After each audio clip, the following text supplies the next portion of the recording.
Hello, dear listeners. Let us study this important lesson for March 11th, 2023. Many thanks to our subscribers for your support. If this is the first time to watch this channel, please subscribe and click on thumbs up icon so that you can be notified when a new video is released.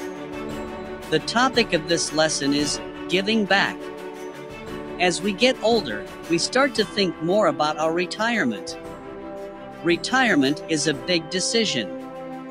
Retirement is also a big change in life. Many people have a hard time retiring. Many older people also worry about the future. They worry about dying too soon, before they've taken care of their families. Older people worry about not having enough money when they retire. They worry about losing all their money, too. They also worry about who will take care of them if they get sick. All these fears come from Satan, said Ellen White.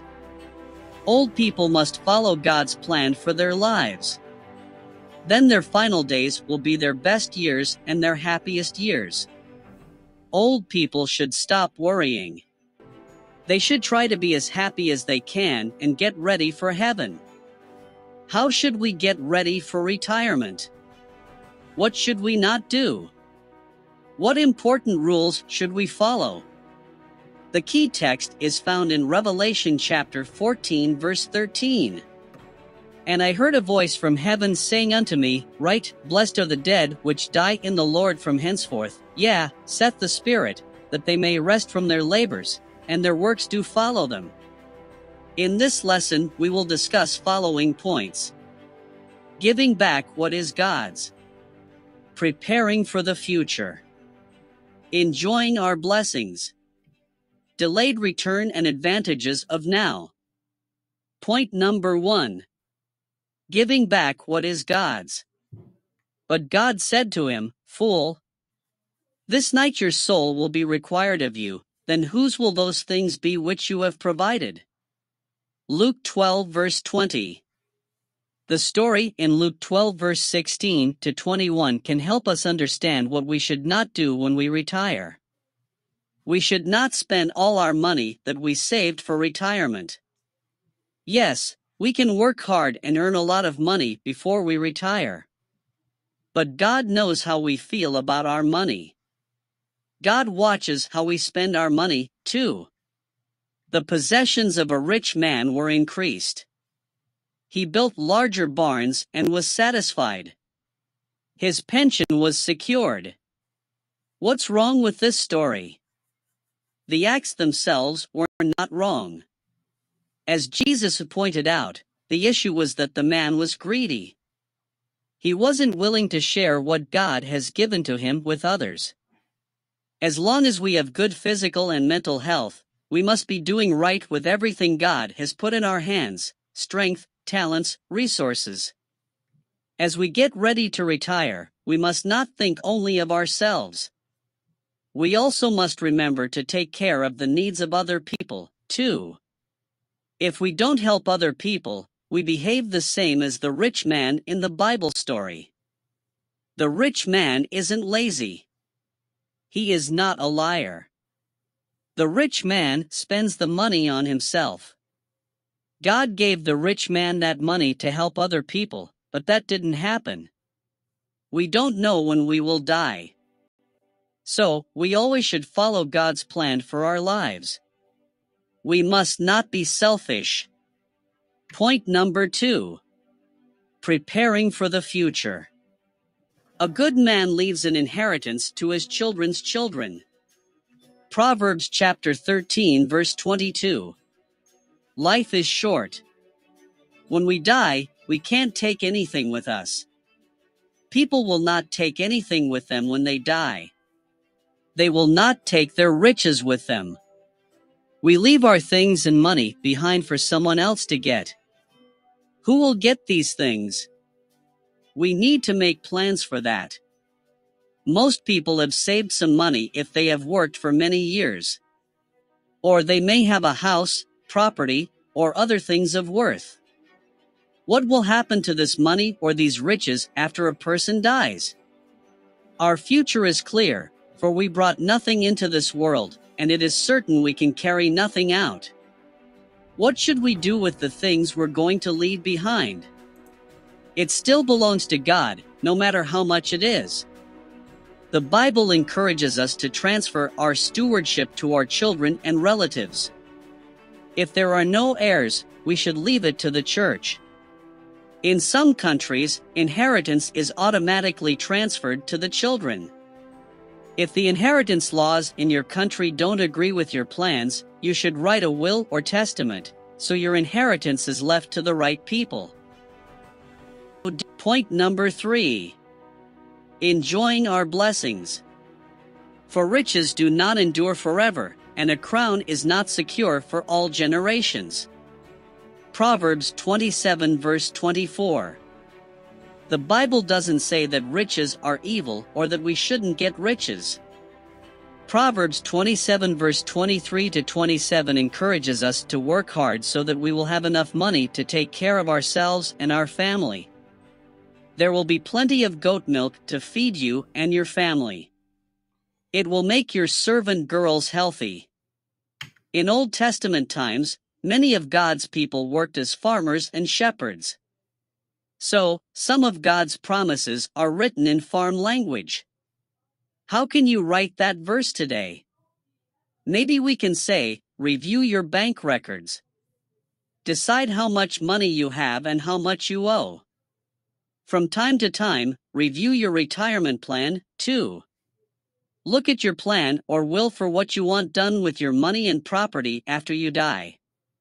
Make any changes you need to keep them up to date. Take care of your business while you are healthy and can make good decisions. Plan ahead for what will happen to your things when they are no longer yours.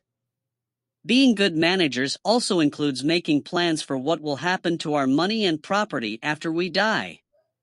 If we die before Jesus comes back, then we will leave our money and things to someone else. So, we must make plans now to decide what to do with the blessings God gave us. We must choose how these riches will bless other people and support God's work after we are gone. The question is, when should we give back?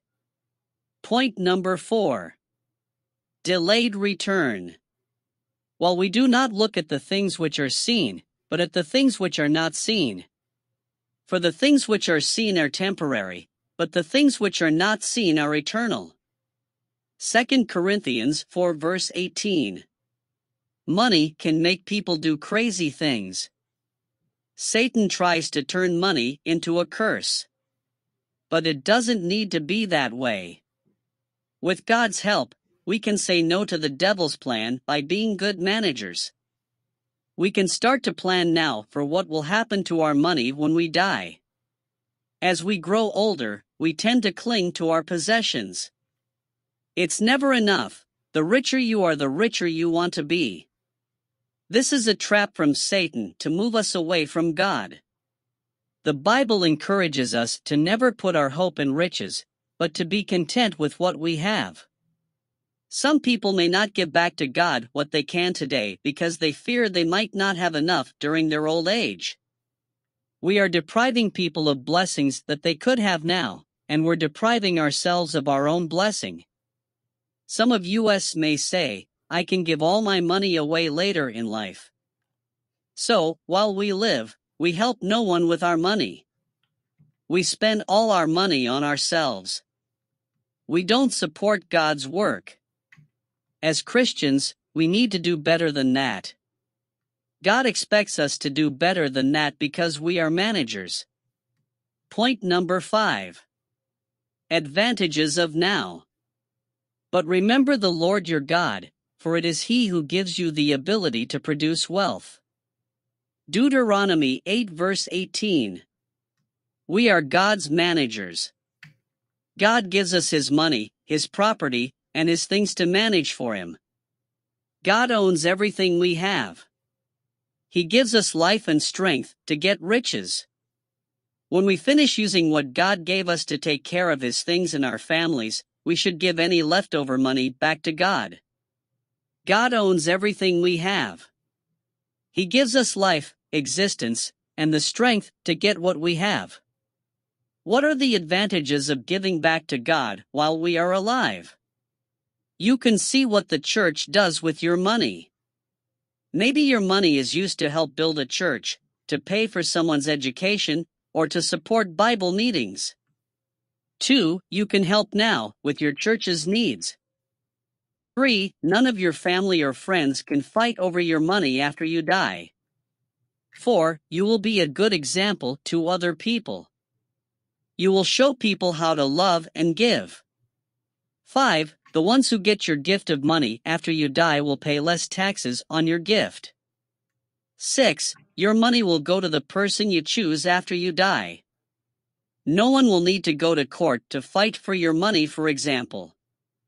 7. You will show that your heart is not selfish. 8. You show that your treasure is in heaven. For Christians, the second coming of Jesus is the blessed hope. We all imagine that it will be very wonderful to see Jesus coming in the clouds of heaven. We are eager to hear him say, "Well done," to us. But what if we die before Jesus comes back? If we follow God's plan for our lives, we can see God's work go forward in this life because of our support. The will that we make today can help God's work on earth continue long after we are gone. This is the end of this lesson. Please share it to your friends and relatives. God bless you.